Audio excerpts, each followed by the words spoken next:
Voin November ni som pathum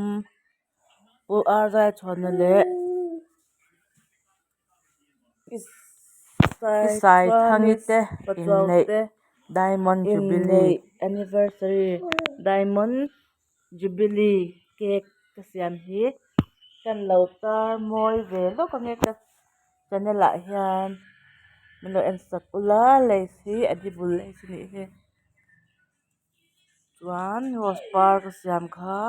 fondant hmangin ani a hei hi kan lo dah ve zuai zuai nge dah that pa in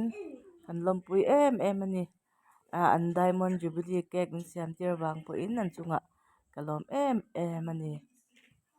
kan dah lo dah tha ve lo ka nge ka chanela hian hei mawi ka ti ve em em mai ke pawh hian maw